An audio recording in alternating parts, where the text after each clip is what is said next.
Hello everyone, welcome back to my channel. If you're new here, my name is Irresistible and I am a manifestation and soul realignment coach.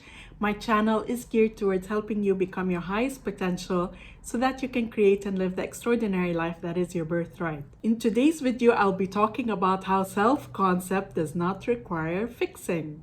But before we get started, just a quick reminder that I offer both email and video coaching. So if you need help in manifesting any of your desires, you can definitely check out my coaching options below. And of course, please do not forget to subscribe to my channel and hit the bell icon in order to receive a notification anytime I upload a new video. So let's get started.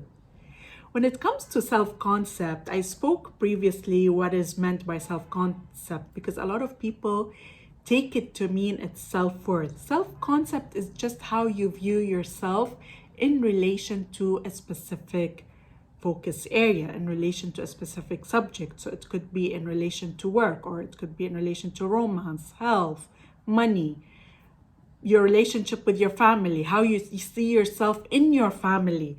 So it's all a number of things that represent your self-concept. It's not just self-worth, essentially. And I spoke about that in one of my videos. I will link it above. Its self-concept goes way beyond self-worth. Now, the thing I want to say, a lot of the time we think that there is something wrong with us or with our self-concept. There is never anything wrong with you. This is the thing you have to understand. There is something wrong with the way you think about yourself, and there's nothing to fix.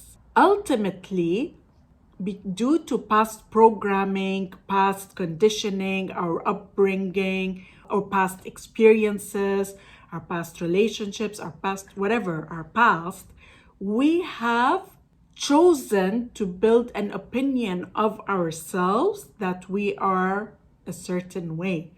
Now, this does not mean that this is truly who you are. This does not mean that you need to do any healing work. And I get this a lot from my clients saying, I'm sure there's still something there that needs to be healed or fixed. I need to work on it. Let that go.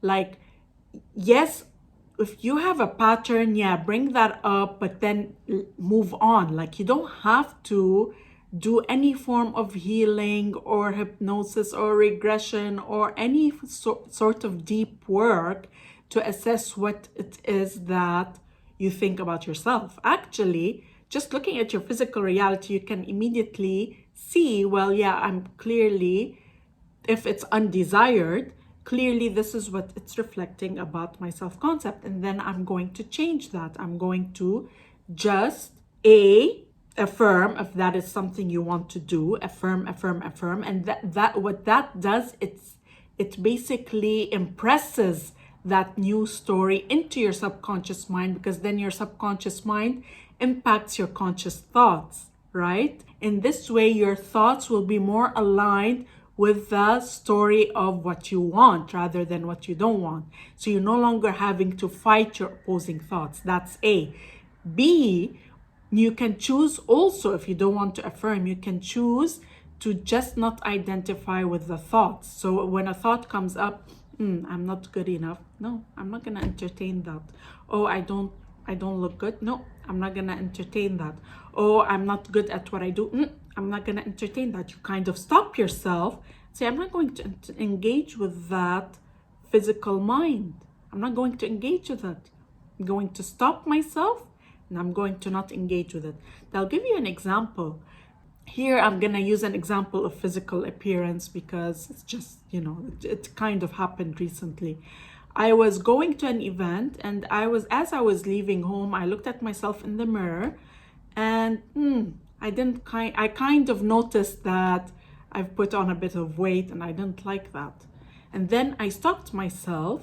I was almost going to go into a spiral and then I stopped myself and I said, you know what? I don't care. I'm still very lovable. I'm still very lovable. Yeah, okay, I want to lose weight. That's fine, but it doesn't make me any less lovable. I'm lovable exactly as I am. And I left. And while I was at the event, I was sitting and this guy came and sat next to me. a much younger guy who doesn't even speak English, barely any English. He seemed to be from Eastern Europe or something. And he was sitting next to me. We didn't talk or anything. As I was getting up, he just held my arm. He said, I just want to tell you something. He said, I want you to know that you are very beautiful.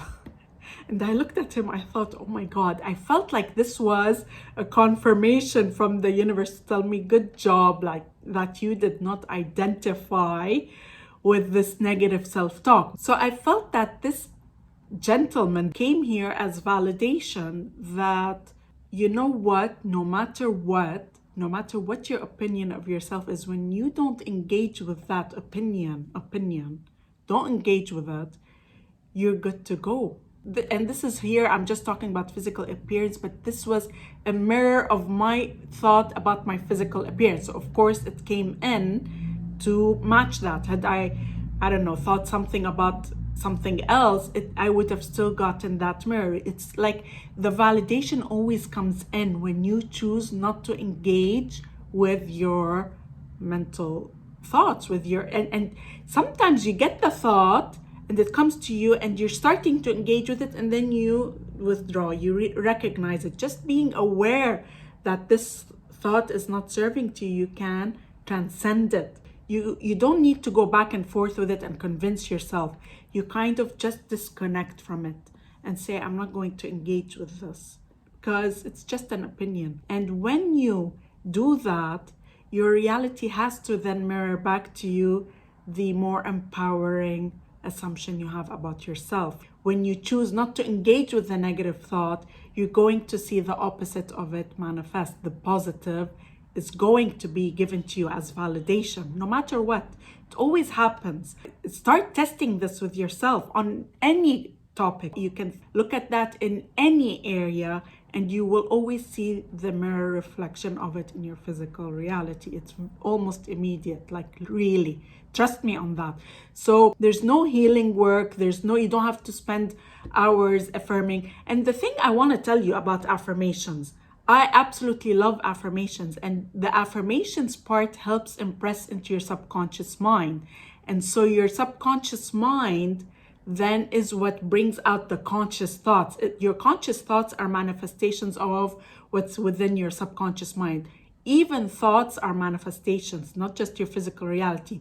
Your thoughts are first level manifestations, which you kind of need to control as you affirm otherwise.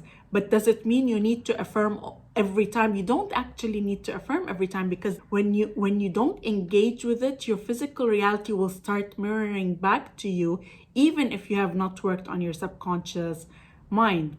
You're literally going to start manifesting, and then you'll start believing your new self-concept, if that makes sense, because then your physical reality is mirroring it back to you, right?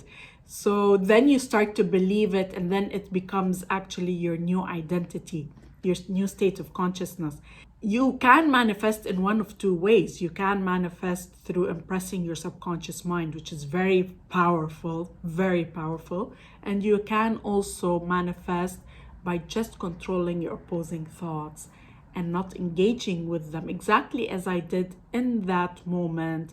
And that applies to anything, not just physical appearance. You can allow yourself to not engage with that thought, and then your reality has to mirror it, and then you start to believe it, if that makes sense. I really wanted to throw this out because a lot of the times I see people telling me I need to fix my self-concept, or have a really bad self-concept, or there's no bad self-concept. You're just choosing to identify with your thoughts. That's it. Disconnect from them, don't identify with them. And yes, sometimes your thoughts are a mirror of what's going on subconsciously, especially when you have patterns. But you know what? You can always disengage with them and not allow them to impact you, because ultimately it's all about whether or not you are choosing to engage with the thought or not. And remind yourself that the only reason you think it's true is because you have manifested it in the past, and it does not have to be so in the future, and it will become your new point of reference. I hope you liked this video. If you did, then please like, comment, and share, and I look forward to seeing you again in the next video.